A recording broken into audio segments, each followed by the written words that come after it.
Bonjour et bienvenue dans la thérapie.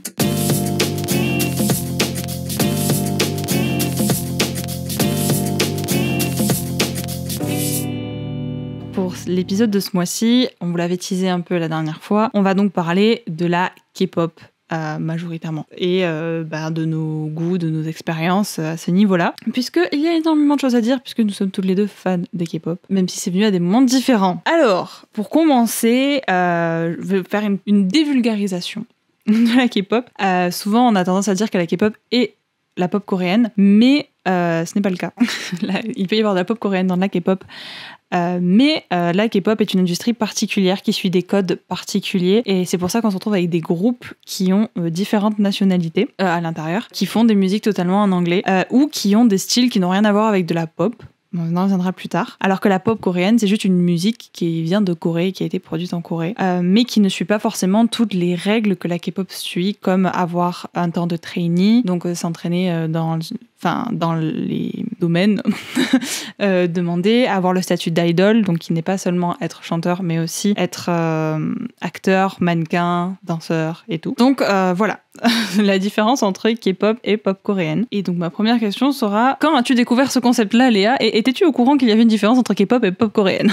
J'ai découvert ça quand j'étais au lycée, mais vite fait. C'était un peu dans le sens où, je sais pas, c'est ce qui passait dans mes playlists et c'est ce que j'écoutais, et voilà. J'écoutais à l'époque BTS, Blackpink, mais sans trop faire gaffe au fait que ce soit des Coréens ou que ce soit derrière un truc assez spécial d'entraînement d'une industrie, quoi. Pour moi, c'était juste de la musique et ça s'arrêtait là. Et du coup, quand est-ce que t'as compris du coup qu'il y avait toute cette industrie derrière, donc avec cette période d'être trainee, donc vraiment, c'est comme, pour vulgariser très vite, hein, c'est comme si vous étiez au conservatoire de danse, en gros, et de chant, et que vous attendiez d'être mis dans des groupes. C'est ça, être trainee, très très rapidement. C'est une école, quoi. Ouais. Du coup, à quel moment t'as capté qu'il y avait tout ce monde derrière? Je crois que c'est en 2020 qu'il est sorti le documentaire sur Blackpink qui est sur Netflix, qui y est encore. Et du coup, je l'avais regardé et oui, là, elles expliquent qu'elles ont fait 6-5 ans d'entraînement avant de pouvoir participer au groupe et que en gros, c'est les labels qui les forment et qui choisissent qui va former le groupe. C'est pas en mode t'arrives avec ta team en mode hey, on va être ce groupe. Pas du tout, c'est des solos qui sont mis ensemble. Alors, suivant les groupes, il peut y avoir une influence. Alors, tout dépend, vraiment, c'est très variable en fonction des groupes. Blackpink, du coup, je connais pas du tout, j'ai pas vu le documentaire, mais si tu dis qu'il est bien, ça peut être un conseil si vous voulez comprendre un peu ce que c'est la K-pop, sachant que Blackpink est une référence dans la K-pop, hein, voilà. Oui. Mais par exemple, si je prends Stray Kids, c'est Bang Chan qui a choisi qui composerait Stray Kids avec lui, entre guillemets. Pas uniquement, parce qu'il sort d'un survival show aussi, mais il avait une voix assez importante dedans parce que lui, il a fait 7 ans de trainee. TXT, pour le coup, donc Tomorrow by Together, alors certes, ils sont venus chacun de leur côté, mais pendant leurs années de trainee, ils sont devenus potes. Et en fait, Hybe, donc leur label, s'en est servi pour constituer le groupe, par exemple. Donc, tout varie un peu, le label a le dernier mot, mais il peut arriver que les membres aient leur mot à dire dedans, en fait. Mais t'arrives pas en mode... t'es pas obligé d'arriver avec déjà une équipe et de travailler avec cette équipe-là et de promouvoir ton équipe. Ah ouais, non. T'as aussi le truc où si le label, il juge que toi, tu t'entendrais mieux ou t'aurais plus de chemistry avec quelqu'un d'autre, et tu vas avec quelqu'un d'autre et tant pis, quoi. C'est quand même reconstitué. Et donc, déjà, ça m'avait un petit peu fait comprendre, mais après, j'avais plus trop écouté après ce docu-là. Et l'année dernière, il y a un nouveau truc sur Netflix qui est sorti, un nouveau survival show qui s'appelle Dream Academy. Et c'est de ce groupe-là qu'est sorti Katseye, qui est un petit peu connu aujourd'hui parce que c'est un groupe américain, donc n'empêche que c'est un peu plus on a plus l'habitude d'entendre ça en France, je veux dire. Je pense que c'est moins choquant que... C'est moins différent, en fait. Moins des paysans, voilà, que de la K-pop traditionnelle, même si en soi elles ont suivi les codes parce que c'est de la K-pop, hein. Katseye, c'est de la K-pop. Oui, c'est de la K-pop, mais c'est juste plus américanisé et du coup plus accessible, je pense. Donc c'est peut-être un peu plus connu. Et dans ce truc-là, tu vois, oui, 1 an d'entraînement intensif, puis le survival show pour former une équipe et que elles arrivent toutes individuellement, elles ont toutes leurs potes pendant tout le survival show, puis d'un coup, bim, on les met à 6 et ce sera vous 6 la team et puis vous devez former votre truc, quoi. C'est un univers à part. C'est vraiment un univers particulier qui est est très intéressant, mais aussi extrêmement... Alors, il y a comme dans tous les univers, il y a ses bons côtés et ses mauvais côtés. On y reviendra tout autour du podcast, notamment dans les codes que la K-pop impose. Il y a énormément de problèmes au niveau de l'image physique, puisqu'en plus, c'est lié à la Corée, et la Corée qui a un problème notamment avec tout ce qui est poids, image physique, notamment pareil sur tout ce qui est whitewashing. Le whitewashing, c'est quelqu'un qui n'est pas extrêmement blanc de peau, va se prendre des tonnes de maquillage ou des filtres pour paraître blanc, parce qu'en Corée, le blanc est égal la pureté. Et donc vraiment, ce statut d'idole que donne la K-pop a ses côtés très négatifs. Il entraîne des problèmes de santé, des problèmes d'image, des attentes complètement irréalistes du public. Dernièrement, il y a eu un scandale avec Rosé, qui est une membre de Blackpink, et qui a juste pris un verre en terrasse et s'est fait détruire par des fans de K-pop parce que, oh mon Dieu, elle a 30 ans et elle prend un verre en terrasse, quoi. Ouais, puis c'était mais attends, mais là, Blackpink, elles sont pas censées faire leur album. Comment ça, elle a le temps d'aller boire un verre en terrasse? Ouais, elle a une vie à côté, quoi. Bah ouais, c'est ça. Elle peut bosser 12 heures sur son album et aller boire un verre pour se déstresser, genre, peut-être. Voilà. Donc l'univers de la K-pop est vaste, très intéressant parce que malgré le fait que les années de trainee soient compliquées pour eux, ils en gardent quand même des souvenirs incroyables. Surtout, ça forme vraiment donc des idoles, donc ce qu'on appelle les stars de K-pop sont des idoles, qui sont multifonctions. Et ça c'est super chouette parce que on peut en retrouver dans des dramas. Je pense à June de Seventeen ou Jihyun de GOT7. Qui sont autant chanteurs dans leur groupe que acteurs de drama. Voilà, donc c'est vraiment c'est très très intéressant et quand on tombe dedans, c'est un gouffre infini où il y a toujours de nouvelles choses à découvrir. C'est ce qui m'est arrivé du coup il y a un peu plus d'un an, puisque j'ai vraiment commencé à écouter de la K-pop il y a un an. Je connaissais avant, parce que c'était à la mode, comme Léa a dit, quand on était au lycée ou quoi.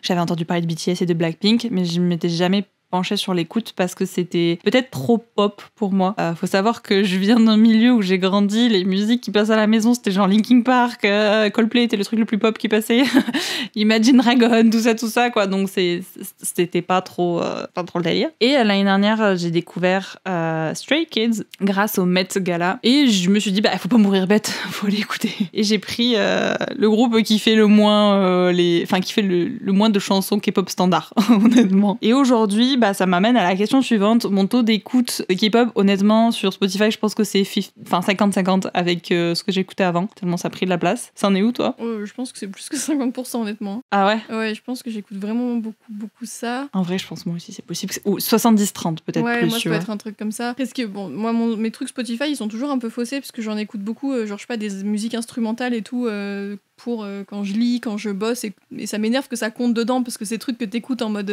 background. Mais non, quand de moi-même j'ouvre Spotify et que je vais écouter un truc, quand même souvent de la K-pop, et si c'est pas ça, c'était leur Swift, quoi. Donc... Ouais. Et donc, aujourd'hui, quels sont les groupes...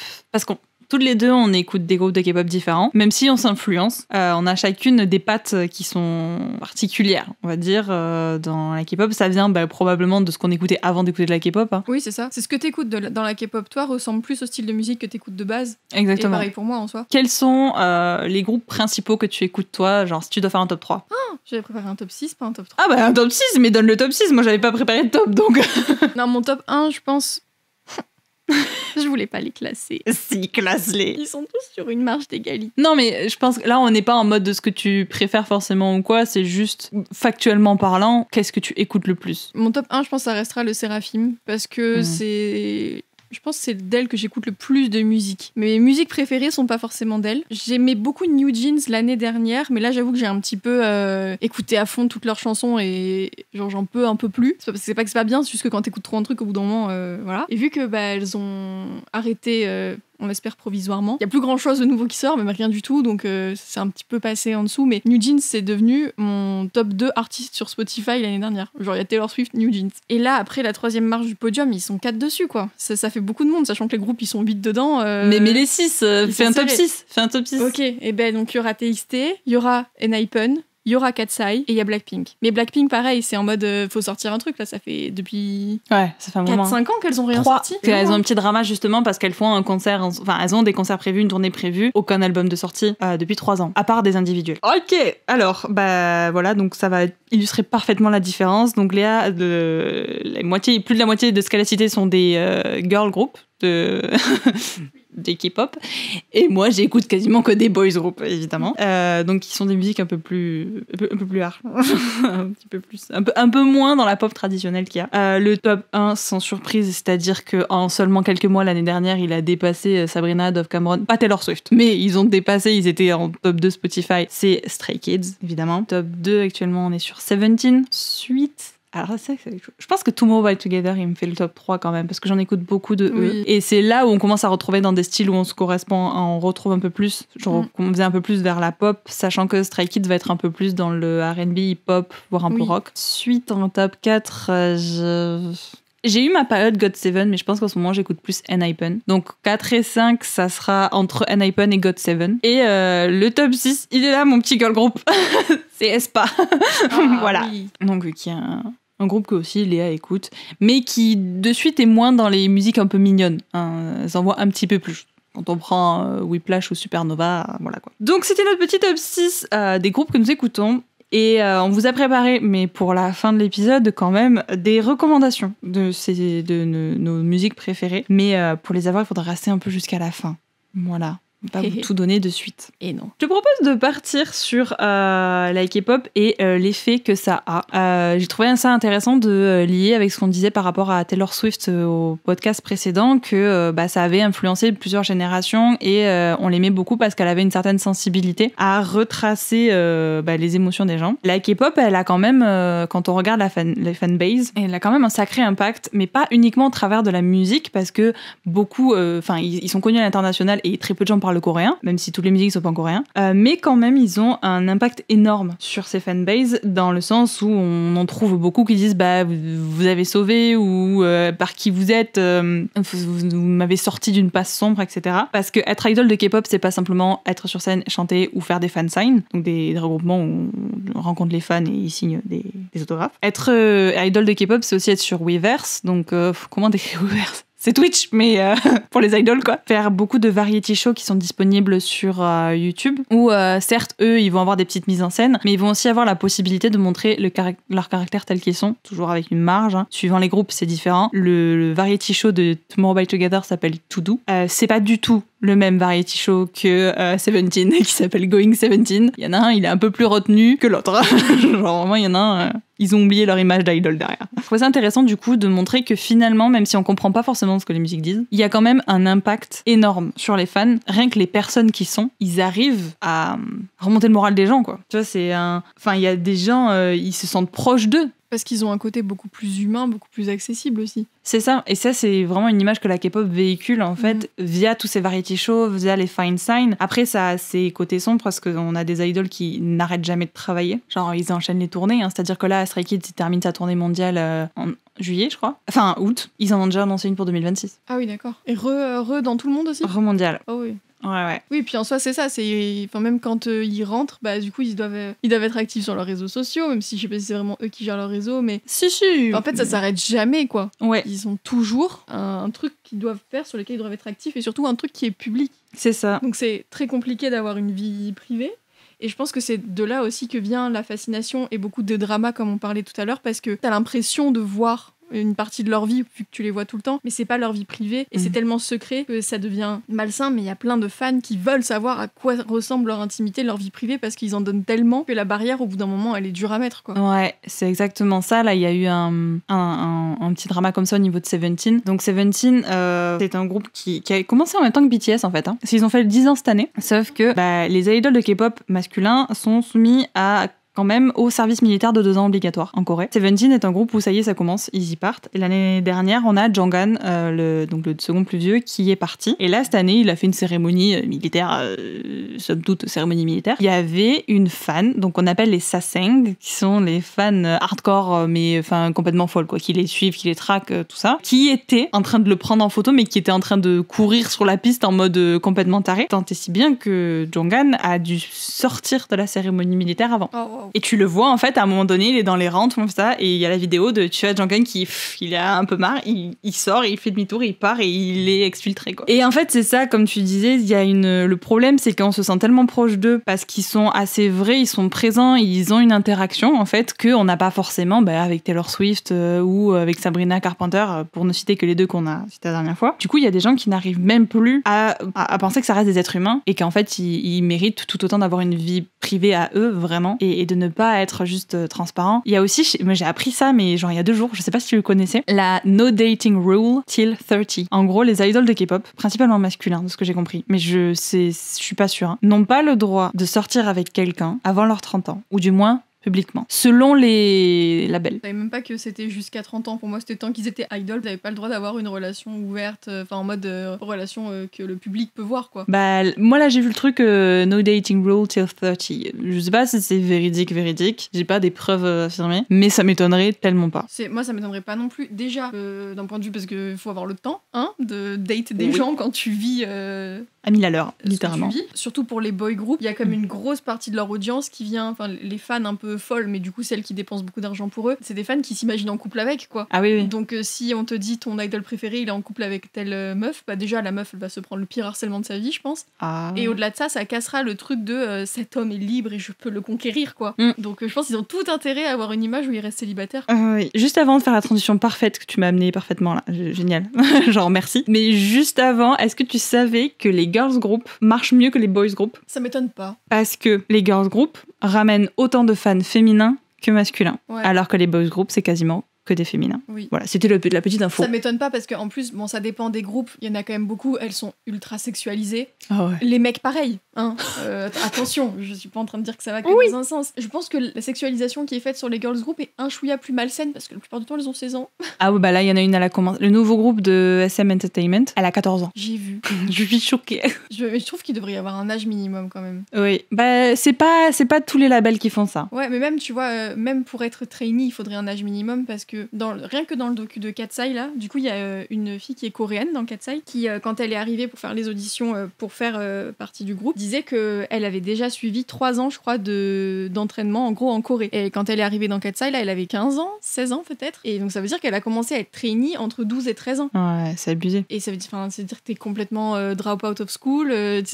Ah oui, parce que quand ils sont trainees, ils ne sont que trainees. Oui, voilà, c'est ça. C'est des journées entières qui sont consacrées à ça. Et tu devrais pas laisser quelqu'un de 12, 13 ou même 14 ans pouvoir entrer dans ce système-là. Oui. C'est trop jeune. C'est n'importe quoi. Ah, c'est très malsain, quoi. Oui, mais en même temps, la majorité des idoles aujourd'hui, quand tu regardes sur les groupes qui sortent là, ils ont on est entre 2004 et 2008, quoi. Même là, il y a du coup Hype qui est en train de créer un girl group et il y a en mode des auditions qui sont ouvertes et sur la fiche de casting, c'est 2007 minimum. Oh Attends, on est 7 ans trop vieille pour ça. C'est quand même abusé. Ouais. Voilà. Mais du coup, poursuivre sur cette image un peu parfaite qu'ils ont, ça permet de créer quelque chose qui est très spécifique, ou du moins qui est très vocal sur la K-pop, et le phénomène des bias. Donc les bias, qu'est-ce que c'est? C'est dans un groupe, même si on aime le groupe dans son ensemble, il y a une personne qu'on va préférer, parce qu'il danse bien, ou il a un style de chant qu'on préfère, ou il a un physique qu'on préfère, ou alors aussi par rapport... Généralement, c'est cet ensemble, plus la personnalité aussi. Il y a ce qu'il fait à côté, et la différence parmi les autres membres du groupe, c'est que on va plus suivre les projets solo de cette personne-là. En gros, un bias, c'est ça. Dans la définition la plus simple et la plus normale, quand on parle d'un bias, ce n'est pas un crush, typiquement. Il y en a, c'est mélangé, notamment pour les complètement folles qui pensent pouvoir se marier avec la personne en question. Voilà. Le bias, de base, normalement, c'est dans le groupe, celui-là, on préfère son attitude, on préfère son comportement, on se sent plus proche, et du coup, on va plus le soutenir que les autres, sans discriminer les autres membres du groupe, attention. Et ça, c'est, j'ai l'impression, tu me diras ce que t'en penses, spécifique, entre guillemets, du moins plus vocal à la K-pop. Genre, je vois pas ça, Harry Styles, je le vois moins, tu vois. C'est même beaucoup plus spécifique, en fait, je pense, parce que tu vois, à l'époque, les seuls refs, on va dire, de boys group que j'ai en dehors de la K-pop, c'est avec One Direction. Et à l'époque, c'était pas des bias que t'avais sur One Direction, c'était des crushs. Et aussi parce que quand on consommait One Direction, moi, j'avais 13 ans. Donc, t'as pas la maturité. Déjà, à 13 ans, oui, tu peux croire qu'il va venir dans ton salon et que tes parents vont te vendre à lui. À 13 ans, ça passe dans ton imaginaire et t'as pas la capacité de faire la distinction entre il est beau et je respecte ce qu'il fait, mais ça veut pas dire que genre c'est un crush, juste genre waouh, j'adore. Non, à 13 ans, t'es en mode oh waouh, il est beau, I wanted to be my boyfriend, même s'il avait 21 ans et que toi t'en avais 13. Voilà. Mais donc, peut-être que c'est aussi pour les fans un peu plus matures qui peuvent faire cette distinction-là. Parce que je pense que des filles de 13 ans qui regardent des groupes, ils vont pas te dire c'est un bias, mais j'ai pas un crush. Parce c'est une distinction qu'il faut apprendre à faire. Il faudra demander au concert de Stray Kids. Ah ouais, c'est vrai qu'il va y avoir des jeunes filles. Ah bah, il va y avoir des jeunes filles, oui. Pour moi, dans ma tête, on est la cible de ces groupes-là, mais non, il y en a des plus jeunes. Quoique, non, parce que j'ai encore regardé l'interview avec des membres de Seventeen. En fait, ils lisaient des tweets, et leur première réflexion sur certains trucs, c'est mais t'as quel âge, en fait? Et genre, parce que si t'es pas majeur, en fait, mais genre, arrête. Genre, c'est genre, mais genre, dis pas des choses comme ça, tu vois. Genre, Mingyu, il était trop choqué. J'étais en mode, ah, loulou, si tu savais. Va pas sur Wattpad, mon loulou, va pas sur Wattpad. Oh, Wattpad. Ça, c'est grave. Ah bah. Ça, j'ai un truc à dire. Vas-y. Moi, j'adore Wattpad. Parce que ça permet de faire vivre des trucs qui de base ne vivent pas, quoi. Que ce soit des fanfictions sur des univers qui existent, qui vont chercher la side story ou le truc un peu plus développé que t'as pas eu dans le livre ou dans le film ou quoi. C'est génial. Vraiment, je suis fan du concept de Wattpad. Moi, bien sûr, je tombe dans un truc, je vais quoi sur Wattpad. Estelle me parlait beaucoup de Stray Kids. Je me suis dit, Stray Kids en soi, genre, leur style de musique, c'est pas ce que je préfère, mais tout ce que tu me montres d'eux sur les side contenus, on va dire, bah j'aime bien, tu vois, j'aime bien leur... Esquisse code. Oui, mais genre, je veux dire, leur attitude, leur caractère, ce qu'ils montrent d'eux, c'est cool, donc je me dis... why not? Mais je te l'avais fait lire un petit peu. Oui. Quand on était dans le train en rentrée du concert de Sabrina, je me trouve une petite fanfic sur le monde de Stray Kids que je préfère. Mais c'est des ravagés, les gens. Ils écrivent un truc. Déjà, bon, après, je le connais pas suffisamment, mais il me semble pas que Lino ce soit le connard pervers par excellence. Pas du tout. En fait, c'est l'image qu'il a parce qu'il est très froid à l'extérieur. Mais en fait, regarde juste un skid code et c'est juste un chat, le gars, c'est tout. Voilà, et là, mais c'était un mec violent, manipulateur. Déjà, une histoire où même si c'était quelqu'un de random, tu vois, l'histoire serait éclatée parce que tu ne peux pas écrire un protagoniste comme ça. Mais en plus de voir qu'il détourne un perso qui existe un humain qui existe pour de vrai, en fait, pour le tourner, pour faire plaisir à leur putain de fantasme, là, je tombe, ça va pas la tête. Ouais. Et je sais que, en fait, le truc, c'est que j'en ai lu des One Direction quand j'étais plus jeune. Mais j'étais jeune, donc j'allais pas lire les trucs... Oui, mais regarde, One Direction, c'était Harry, il le mettait genre en mode c'est le bad boy. Genre, Harry, il doit y en avoir des aussi trash sur les One Direction. Mais bien sûr. Bah, il y a After qui est sorti. After, on n'oublie pas que de base, c'était une fanfiction sur les One Direction avec Harry en personnage principal. C'est pas si trash. Ouais, non, mais Ardin, il va loin quand même. Ardin, quoi. Ardin. Bah, Ardin, de toute façon, moi, je l'ai lu avec Harry, ok? Oui, il va loin, mais pas autant que le Lino de la fanfic que j'ai lu. Ah ouais. Ça, c'était abusé. Et c'est pour montrer quand même qu'il y a une grosse partie de des fandoms là, qui va trop loin, quoi. Bah, quand tu vois des nanas dans les concerts, trop dans leur délire à leur fantasme, et là, je te parle pas de midinette de 13 ans, hein. Je te parle de bien plus vieilles que nous. Hein. Et bah là, je trouve ça dangereux. Mais en même temps, tu dis, la K-pop entretient ce culte-là, parce que comme tu disais plus tôt, c'est les cibles parfaites pour vendre. Bah, oui, c'est vraiment pour faire du flouze, hein, la K-pop, hein, on va pas se mentir. Hein. Oh oui, bah quand tu vois le prix des... Ça fait déjà 3 épisodes qu'on parle des prix des billets de concert. Je crois que vous avez compris que ça nous a un petit peu traumatisé cette année. Mais quand on voit le prix des billets de concert, oui, on comprend que la K-pop, c'est une industrie... Je suis désolée, Linkin Park, pour les mêmes plages, c'était genre vraiment 100 balles de moins. Linkin Park. Bah oui. Donc voilà, les bias, c'est quelque chose de très particulier. Il y a des choses très positives parce que bah moi, typiquement, si je raconte mon expérience avec un bias de Skids, ça m'a vraiment permis d'ouvrir les yeux parce que quand j'ai vu ce qu'il transmettait, comment il était et l'équilibre vraiment entre masculine et féminine énergie qu'il a et vraiment qu'il incarne tout ce qu'il est sans honte ou quoi. Je vous dirai juste après qui c'est. Hein. Mais bon, normalement, si ça fait quelques épisodes que vous écoutez, vous avez une petite idée. Mais sans ça, je pense qu'avec la description que tu viens de faire... Et ben en fait, ça m'a vraiment dit, mais en fait, si ce gars-là, qui en plus à mon âge, littéralement, on a un mois d'écart, s'il arrive à faire ça, moi aussi. Et en fait, c'est ça, il y en a, ça peut être vraiment, le bias peut servir d'inspiration. Et de base, le bias est là pour ça, pour en plus suivre quelqu'un, être une sorte de rôle modèle, parce que je me suis dit, moi aussi, je peux arriver à faire ça, mais dans mon domaine, tu vois, j'ai pas envie de le faire dans la musique ou quoi que ce soit, même si j'adore le domaine de la musique. Non, j'ai pas cette prétention à aller travailler là-dedans. C'est ni chanteuse ni danseuse, quoi. Non, j'ai fait de la danse, j'ai fait du chant, mais ça fait pas de moi une chanteuse et une danseuse. Ouais. Voilà, moi, je vais en rester au bouquin. Et puis après, il y a forcément ces bias ces fans qui dérapent complètement de l'autre côté. Mais après, là, c'est très visuel avec la K-pop parce qu'on est dans un monde qui connaît ça. Mais je suis sûre que tu t'intéresses 2 secondes à Marvel, par exemple, Bucky Barnes. Enfin, Sebastian Stan, il a dû avoir des trucs de merde. Tom Holland, à mon avis, Zendaya, elle a dû s'en prendre dans la gueule. Alors que vraiment, Tom Holland et Zendaya, c'est the couple, quoi. Donc voilà, les bias, c'est assez particulier à la K-pop, même si on en retrouve un peu partout. Il y a 4 mois, j'ai vérifié vraiment, il y a 4 mois, on a fait une trend sur Insta où on donnait notre bias et le bias wrecker. Donc le bias wrecker qui littéralement est celui qui est venu détrôner ou supplanter, entre gros guillemets, le premier bias. Alors, ma réponse en tant que bias principal pour moi, je vais donner les réponses qu'on a données et on va dire si ça a changé ou pas. Ok, je peux dire un truc avant. Vas-y. C'est que déjà, moi, j'ai mis longtemps à comprendre ce délire-là de bias. C'est-à-dire que pour moi, en fait, je pense que c'est vraiment cet univers-là qui m'a fait découvrir ça, mais pour moi, c'est soit t'avais un crush sur un artiste, soit t'avais rien. Ok. Il n'y avait pas ce juste milieu-là. Alors oui, tu pouvais, comme typiquement Taylor Swift, j'ai pas un crush et j'ai pas rien non plus. Je respecte vraiment en tant que carrière, quoi, que artiste. Mais je trouve que dans ce délire-là de boy and girls group, c'est soit tu dois avoir un crush, soit il y a rien. Il y avait pas cette étape-là du milieu. Et du coup, au début, j'arrivais pas à saisir ce que c'était d'avoir un bias. Et je suis en mode, mais non, mais j'ai pas de crush sur eux, enfin sur aucun des membres. Et t'as dû m'expliquer, et ça a dû rentrer dans mon cerveau que c'est pas des crushs en fait. C'est ce que ça peut en être sur certains, mais c'est pas ça qu'on va chercher. C'est ce qu'ils transmettent, c'est leur énergie, c'est tout ça. Exactement. Je me souviens t'avoir dit, mais genre, j'ai pas de crush sur cette personne. Bien sûr, je la trouve belle. Bien sûr, je vais pas cracher sur quelqu'un qui est absolument incroyablement bien foutu. Mais je n'ai pas de crush sur cette personne. Par contre, ce qu'il incarne, j'adore.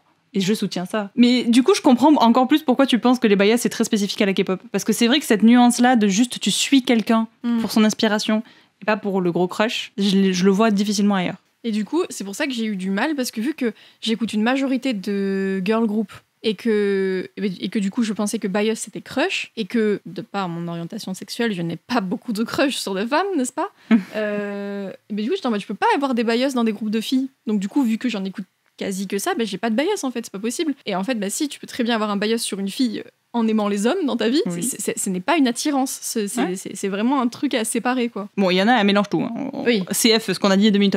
Tu peux avoir un bias et un crush. Exactement. Mais du coup, nos bias d'il y a 4 mois, pour moi, c'était Félix de Stray Kids pour moi et Soobin de Tomorrow by Together pour toi. Est-ce qu'aujourd'hui, ton bias principal a changé? Et le truc, c'est que du coup, quand on a fait cette trend, j'en étais toujours au physique.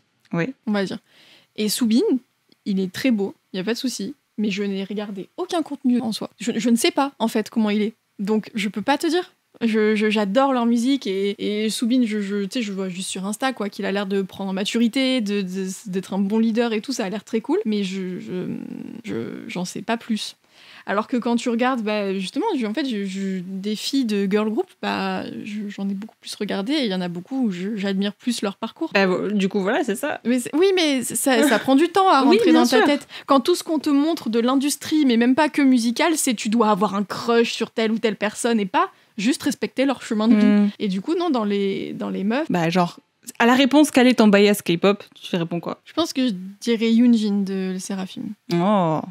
Ah oui, je l'aimais beaucoup dans le truc qu'on a vu. Oui, mais c'est celle que tu disais au début, elle parle fort. Oui, en fait, elle est juste un peu décomplexée de toutes les normes de politesse coréennes qui sont un peu too much. Des fois, elle s'en fout un peu, et du coup, elle peut vite passer comme rude comparée aux autres, alors que non, elle est juste... elle se lâche, quoi. Et je l'aime bien, c'est une de les Seraphim au début qui était pas aimée parce qu'elle est pas belle, selon les gens, alors que c'est peut-être la moins conventionally pretty du groupe, ok, mais enfin ça reste quand même une beauté, hein. Je la trouve plus belle que Eunchae. Eunchae, après c'est pas pour moi, c'est un enfant. Donc voilà. Mais non, mais en fait, même si elle était en mode, tu sais, les gens ils hurlaient pas son nom au concert, mais c'est pas grave, elle est hyper droite en mode non, mais moi je fais ce que j'aime et je le fais pas pour en gros l'attention des gens, quoi. Ok. Bon, moi pour le coup, le bias n'a pas changé, on est toujours sur Félix de Stray Kids, qui est donc CF il y a 2 minutes, celui qui m'a fait un gros déclic dans ma tête sur le fait que je pouvais accepter autant mes parts féminines que masculines. Ceux qui écoutent la K-pop et qui connaissent, dites-moi que vous aviez pas deviné qu'elle parle de Félix. SVP. Oui, alors ce qui aide aussi en tant que bias sur Félix, c'est sa voix, d'accord? Sa voix, vous me la mettez, vous me faites faire ce que vous voulez. Genre, vraiment. Genre, elle est terrible, sa voix. Bref. Une très belle voix grave, il est vrai. Et le bias breaker, donc si tu dois choisir, en gros, quelqu'un qui pourrait détrôner ton bias. Moi, j'avais mis Han de Stray Kids, et tu avais mis Seungmin de Stray Kids. Mais c'était purement du visu. Oui, là, c'était... J'avais pas trop d'idées. Moi, je pense que c'est Sung-hoon. C'est mon préféré d'Anaïpen. Il a un sourire de fou. Mais en fait, je sais pas, c'était un peu genre, il parle pas anglais de base, l'interview était en anglais. Et c'est juste que genre, ça fait 3-4 contenus comme ça que je regarde et que je suis en mode... Salut toi. Ça fait, à chaque fois, ça retombe sur le même. Donc je pense que ta personnalité, franchement, j'aime bien et on pourrait bien s'entendre. Ouais. Et ben moi, Bias Breaker a changé également. Il y en a un qui, dans la liste des bias, est bien passé avant Han. C'est The 8, donc Shu Ming-hao de 17, qui est extrêmement drôle et extrêmement sarcastique et qui a le don de refoutre les gens à leur place, mais tout en politesse et en grâce. Et puis c'est vraiment genre l'introvert, le gars, et le pas social du tout, qui est dans un groupe de... Franchement, c'est genre... c'est des gamins. Et tu sais, tu les vois, ils font tous leurs conneries, et puis lui, il est à côté en mode... qu'est-ce que je fous là ? Mais en même temps, tu sens qu'il les adore, tu vois. Et genre, il est tellement au carré avec qui il est, et genre tellement calme, et genre, moi, je vais pas changer ça, et il est pas en train de surjouer ou quoi que ce soit. Ce gars, il est chouette. Donc, ouais, Shu Ming-hao. Et c'est là où vraiment, on voit que ça va au-delà de l'attirance physique. Parce que si tu me demandes d'un autre côté, physiquement, c'est pas ces gens-là que je t'aurais sorti. Si c'est genre purement physique. Purement physique, alors maintenant j'aurais plus dit Félix. Ming-hao, il serait toujours. Mais clairement, j'aurais ramené Mingyu sur le plan, quoi. Parce que genre... Voilà. Et c'est là qu'il y a une vraie différence. Il y a un truc en plus, en fait. En fait, c'est genre quand tu me dis que t'as la possibilité de voir cette personne, qu'est-ce que tu rêverais de faire avec ? Mais genre me poser autour d'une terrasse et discuter avec eux de leur vie. Genre littéralement, vous avez fait quoi ? C'est quoi les ressentis ? C'est qui ? J'ai juste envie d'apprendre à les connaître encore plus en tant que pote, tu vois. Parce que tu me dirais, vas-y, lâche ton mari ou lui, mais jamais je lâche mon mari, quoi. Genre jamais. Genre, pour n'importe quelle star, de toute façon. Enfin, bien sûr. Pour faire ça. Oui, genre après, je veux pas dire que je sais exactement de tout ce que ma vie sera faite, mais pour l'instant, aujourd'hui, c'est un mode non, genre non. Mais si t'en es à un point où, oui, j'accepterais de lâcher mon mari pour aller vivre avec une célébrité que je ne connais que d'internet. Mais jamais. Ça va pas la tête. Ça va pas. Jamais. Non. Voilà. Peut-être que tu devrais pas rester avec ton mari. Oui, peut-être. Du coup, pour cette dernière partie du podcast, on vous a préparé... Et on s'est préparé des petits jeux sur la K-pop, donc notamment un this or that, donc un ça ou ça. Il faut choisir, il y aura 2 choix et la personne à qui on va les poser doit choisir. Obligatoirement. Il n'y a pas de négociation, il n'y a pas de « Ah oui, mais ceci... » Non, on choisit. Il n'y a pas de négociation. Il n'y a pas de négociation. Aïe, aïe, aïe. Tu vas voir si tu vas pas négocier, toi.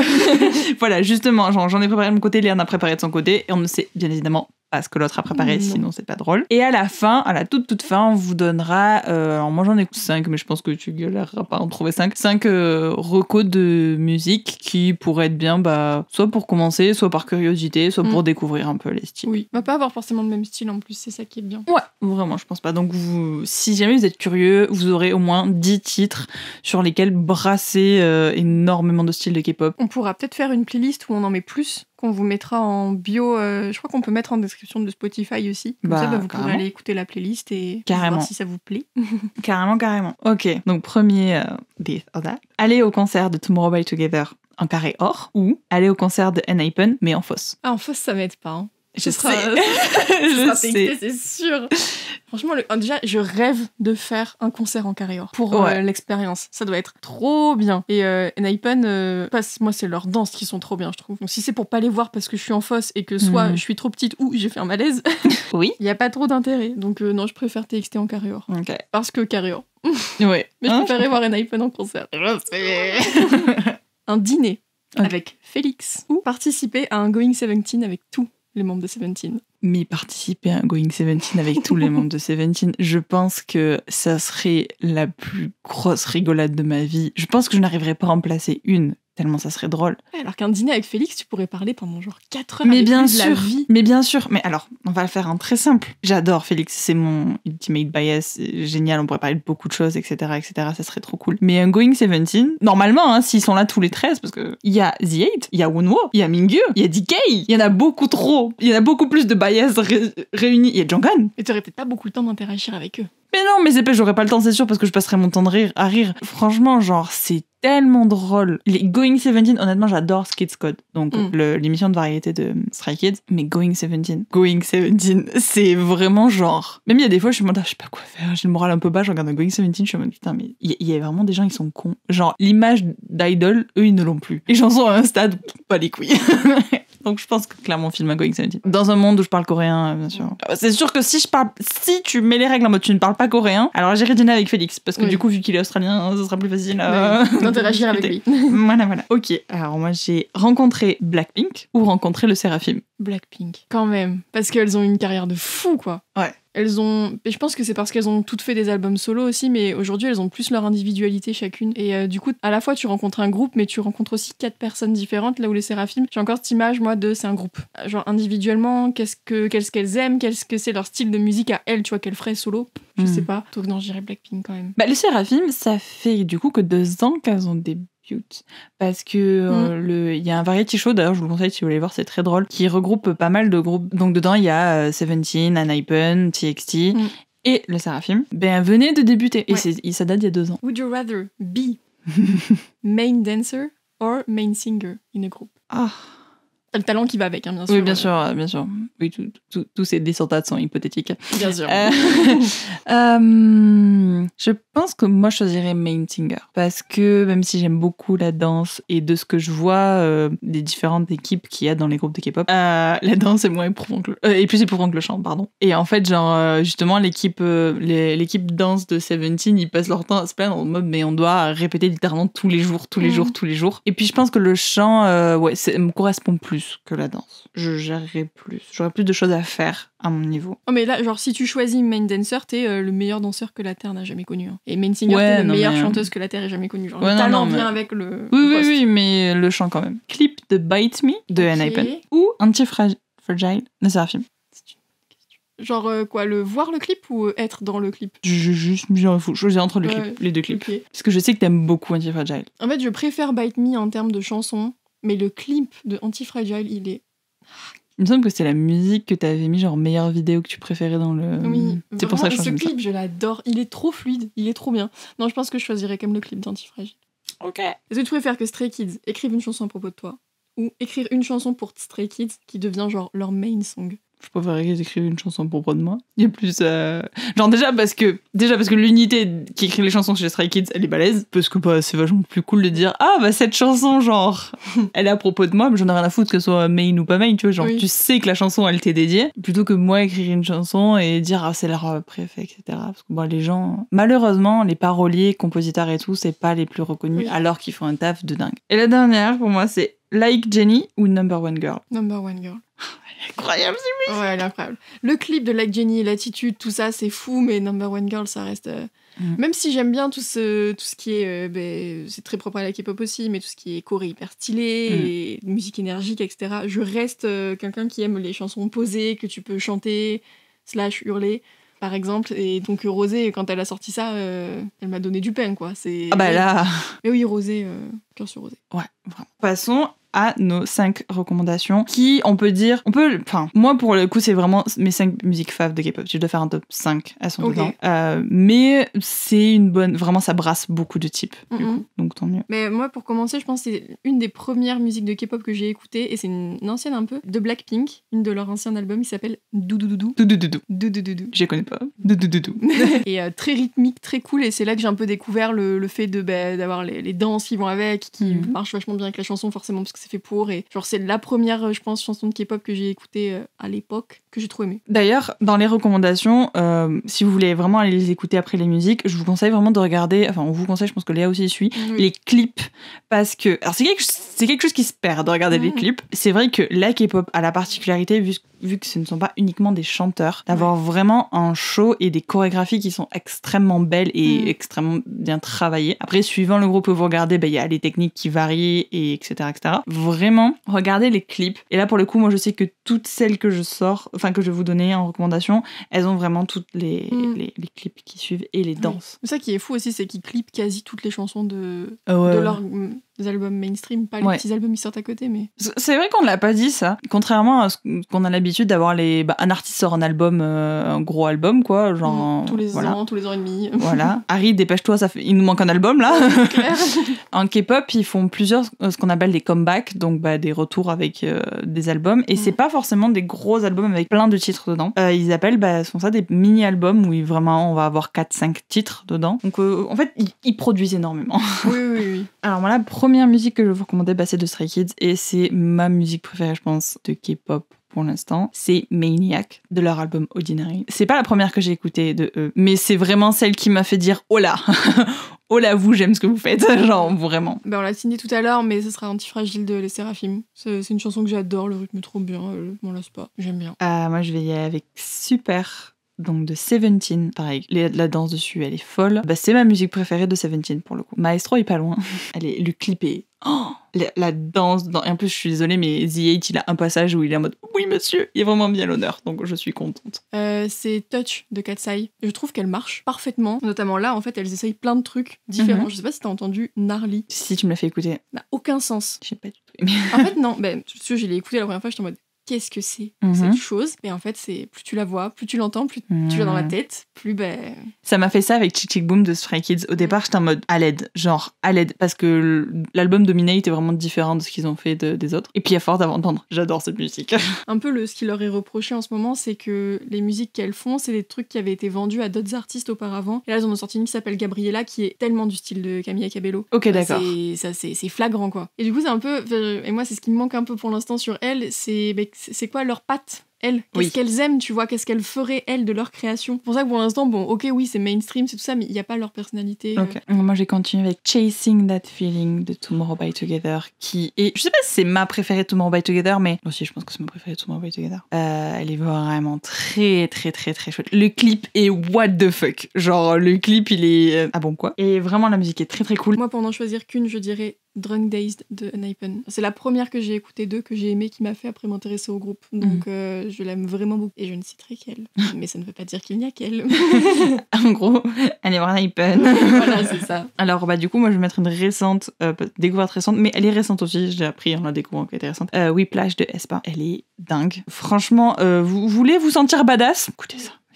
Écoutez Whiplash. J'allais citer aespa, mais du coup, en fait, j'aimerais bien citer d'autres groupes que t'as pas cités, tu vois, pour faire un petit peu de... Ma dernière obsession du moment, c'est du dernier album d'un groupe qui s'appelle Elite, qui s'appelle...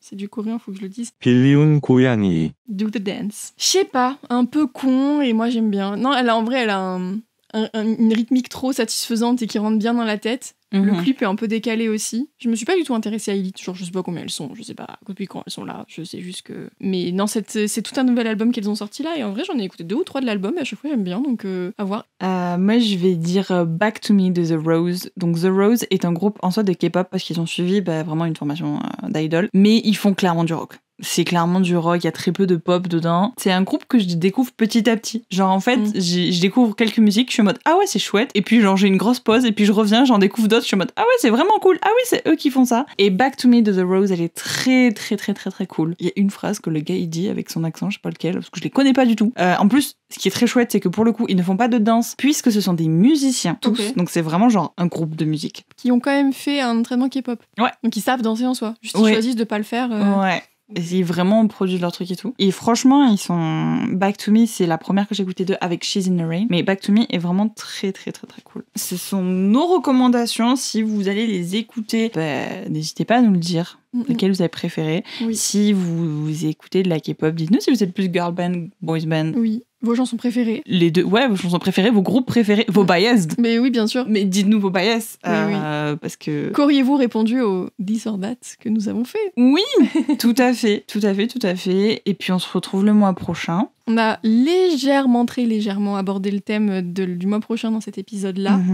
C'est un thème qui en fait, en partant de ce dont on a parlé aujourd'hui, on va facilement pouvoir découler dessus, puisqu'on va parler en gros de la féminité versus la masculinité. Alors pas en mode les filles sont mieux que les hommes, non, mais dans le sens nos parts de féminité à chacune, comment est-ce qu'elles s'affirment, nos parts de masculinité à chacune, comment est-ce qu'elles se contredisent des fois et comment ça ressort, etc. Donc un épisode qu'on va devoir un petit peu travailler pour faire quelque chose de clean, et voilà, ne pas juste penser que c'est un épisode sur les genres, mais pas du tout, c'est juste les énergies que chacun a. En fait, pour faire du schéma très simple, c'est l'équivalent du yin et du yang, oui, voilà. En gros, mais que chacun en soit. J'ai quand même hâte d'aborder ce sujet, je pense que ça va être très chouette, je pense que ça va être un podcast assez long. Oui. En attendant celui-là, cet épisode-là, donc sur la K-pop, il est sorti juste après notre concert de Stray Kids, qui est notre premier concert K-pop à toutes les deux. Je pourrais faire du community management de toi. pendant ce concert. Oui, parce qu'alors moi, je vais pas faire du community management, je vous Voilà. explique, j'ai mon âme à dévoiler. Genre, littéralement.